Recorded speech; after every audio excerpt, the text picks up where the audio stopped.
Halo teman-teman, di pertemuan ketiga ini kita akan belajar mengenai ejaan bahasa Indonesia dan peristilahan ya. Yang pertama kita lihat dulu, apa sih yang dimaksud dengan ejaan? Nah, secara sederhana, ejaan bisa kita artikan sebagai pelambangan bunyi-bunyi bahasa dengan huruf, ya. Baik itu berupa huruf demi huruf maupun huruf yang telah disusun menjadi kata, kelompok kata, atau kalimat. Selain itu, ejaan dapat pula diartikan dengan keseluruhan ketentuan yang mengatur pelambangan bunyi bahasa, termasuk pemisahan dan penggabungannya yang dilengkapi dengan penggunaan tanda baca. Dengan perkataan lain, dapat dikatakan bahwa ejaan ini adalah aturan yang menata bagaimana cara menulis kata, frasa, atau kalimat secara baik. Hal ini tentu saja mengesankan bahwa ejaan hanya digunakan dalam ragam tulis. Nah, kalau misalnya teman-teman ragu-ragu, emang iya ejaan itu digunakan dalam ragam tulis saja. Bisa saya berikan ilustrasi seperti ini ya. Misalnya ada seorang mahasiswa hendak mengirim pesan teks kepada dosennya untuk menanyakan agenda perkuliahan di minggu berikutnya. Kemudian tentu saja mahasiswa tersebut akan memulainya dengan salam, lalu mengetik, "Ibu, mohon maaf, eh, materi untuk pertemuan keempat apa ya, Bu?" Lalu dia akan membubuhkan tanda tanya. Teman-teman setuju ya? Ketika menanyakan materi untuk minggu depan, pasti dia akan membubuhkan tanda tanya si mahasiswa tersebut. Nah, akan beda cerita kalau mahasiswa itu bertemu langsung dengan dosennya. Jadi datang ke ruangan dosennya, kemudian menanyakan, "Ibu, materi untuk minggu depan apa ya, Bu?" Tanda tanya. Nah, dia tidak menyebutkan tanda tanya itu kan.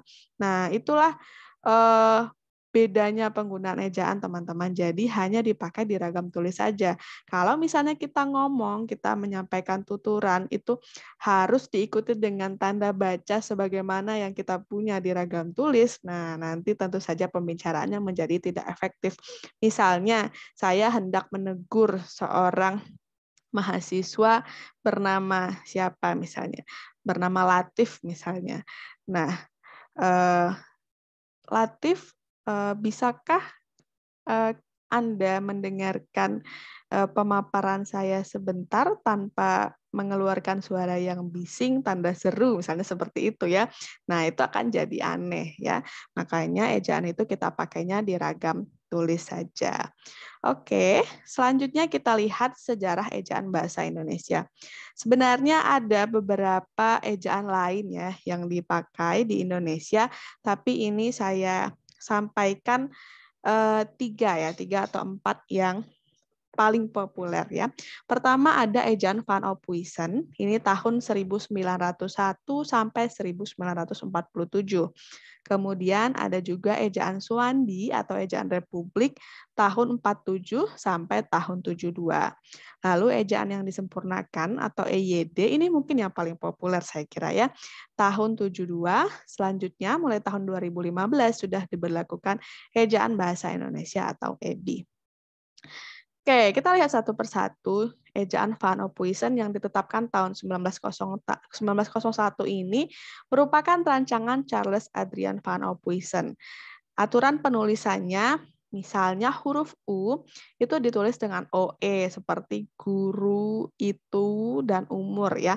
Kalau misalnya teman-teman pernah melihat teks-teks lama, itu pasti akan menemukan kata-kata seperti ini. Atau misalnya di teks proklamasi ya.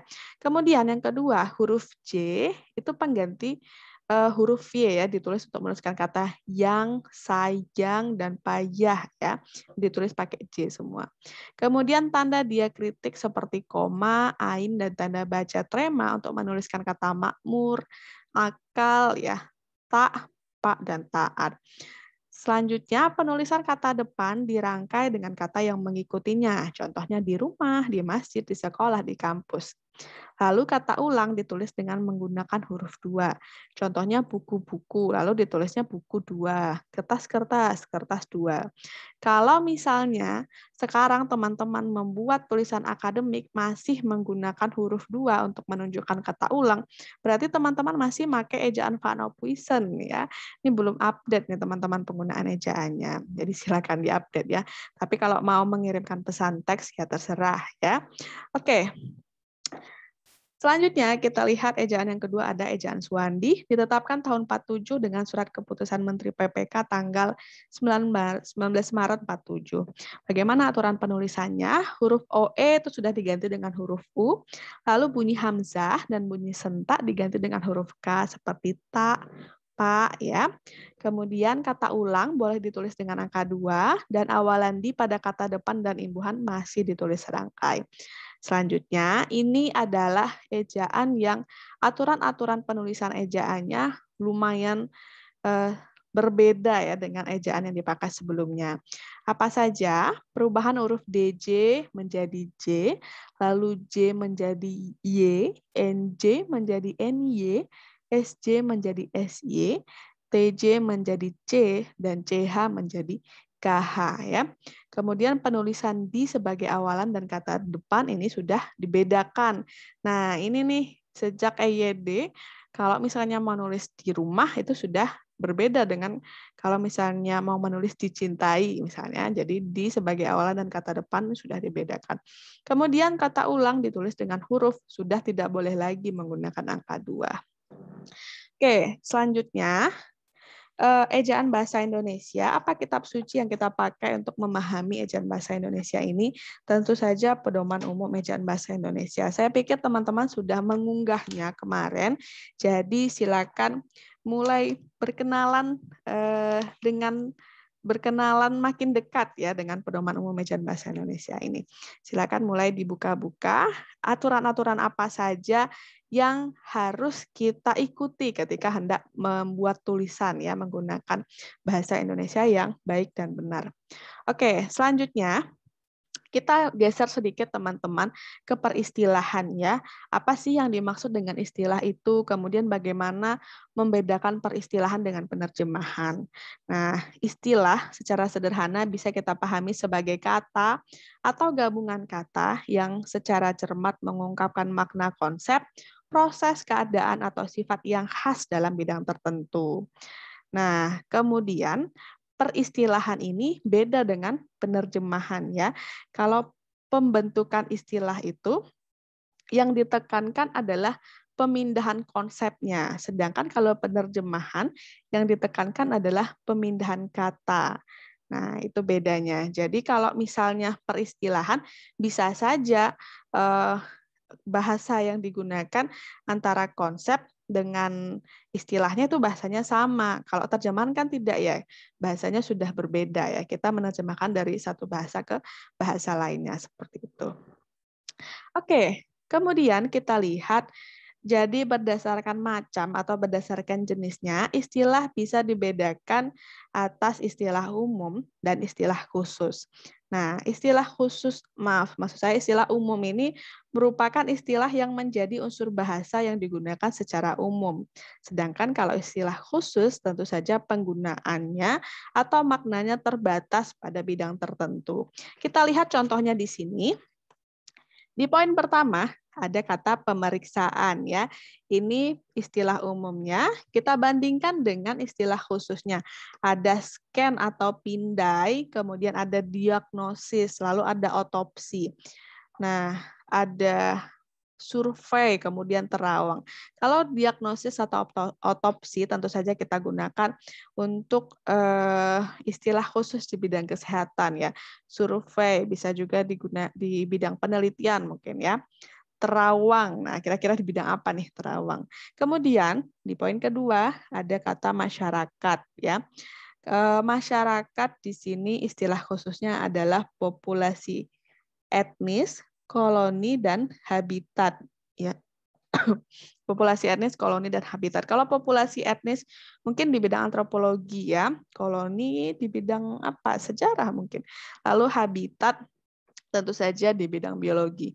Kemudian yang poin ketiga, kendaraan umum, lalu istilah khususnya ini apa ya? Kendaraan umum yang lebih spesifik. Misalnya ada bus kota, taksi, bajai, angkot, ojek, andong dan lain sebagainya. Nah, nanti penggunaan istilah khusus ini disesuaikan dengan konteks tulisannya seperti itu. Selanjutnya, kita lihat ada istilah berdasarkan prioritasnya. Jadi berdasarkan prioritasnya, peristilahan ini dapat dibentuk dari beberapa sumber, yakni dari kosakata umum bahasa Indonesia, kosakata bahasa serumpun, kosakata bahasa Inggris, dan kosakata bahasa lainnya. Kita lihat di sini yang pertama, yang peristilahan menggunakan kosakata bahasa Indonesia ya. Di sisi sebelah kiri ada konsep mengenai kenaikan harga. Mohon maaf teman-teman, ternyata saya lupa mengganti yang sebelah kanan. Jadi konsep mengenai kenaikan harga istilahnya bisa diganti dengan penyesuaian harga ya. Jadi kalau misalnya teman-teman mendengar penyesuaian harga BBM, nah sebenarnya itu maksudnya adalah kenaikan harga BBM ya, tapi kita mikirnya oh ada penyesuaian harga gitu ya. Nah, kemudian yang kedua, di poin kedua ada ditangkap, diringkus, dicekal, diciduk, dimusnahkan. Itu istilahnya bisa kita kenal sebagai diamankan ya. Jadi kalau misalnya pencuri itu diamankan misalnya. Nah, bisa saja pencuri itu sudah ditangkap seperti itu. Atau apa ya? Bukti-bukti itu sudah diamankan, bisa saja bukti-buktinya dimusnahkan seperti itu. Oke. Kemudian kita lanjutkan. Ini adalah contoh peristilahan yang dibentuk dari kosakata bahasa serumpun. Poin pertama ada scan, istilah aslinya scan, istilah bahasa serumpunnya pindai. Lalu poin kedua ada performance, ya, istilah bahasa serumpunnya kinerja. Lalu yang ketiga ada supervisor, istilah bahasa serumpunnya penyelia. Lalu ada paranormal, istilah bahasa serumpunnya cenayang, dan yang terakhir adalah mouse, tetikus. Ini mungkin teman-teman kurang familiar ya menggunakan tetikus ya.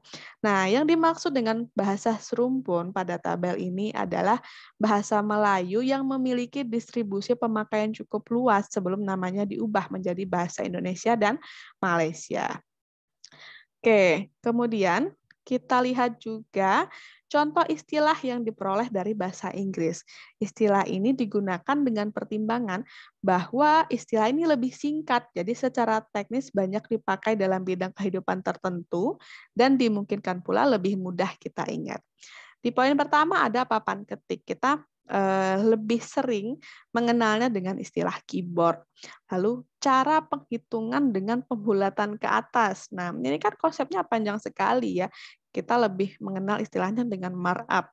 Misalnya, Mbak Anissa, ini tolong laporannya dibuat dengan cara penghitungan dengan pembulatan ke atas. Misalnya saya menyampaikan seperti itu kepada rekan misalnya. Nah, mungkin akan lebih mudah dipahami kalau saya bilang, ini tolong laporannya di markup seperti itu. Kemudian yang ketiga, konsep mengenai ahli bahasa, istilahnya bisa linguis. Dan yang terakhir adalah cabang olahraga bola lunak, istilahnya softball ya. Misalnya, si Anton adalah atlet cabang olahraga bola lunak ya. Nah, si Anton atlet softball, misalnya seperti itu. Dari tadi contohnya Anton terus ya. Oke, selanjutnya istilah yang berasal dari bahasa asing lainnya. Apa saja itu kita lihat ya teman-teman. Pertama, alat untuk menaikkan sisi mobil. Nah, ini konsepnya alat untuk menaikkan sisi mobil, istilahnya kita kenal sebagai dongkrak, yang ternyata ini berasal dari bahasa Belanda. Kalau tidak salah penyebutannya domekrach ya, domekrach. Nah, nanti teman-teman bisa eksplor sendiri. Kemudian yang kedua, pengemudi mobil. Ini berasal dari bahasa Prancis, chauffeur ya. Tulisannya CHAUFFEUR ya. Chauffeur ya. Nanti teman-teman silakan cek ya benar apa tidak nih pronunciation-nya.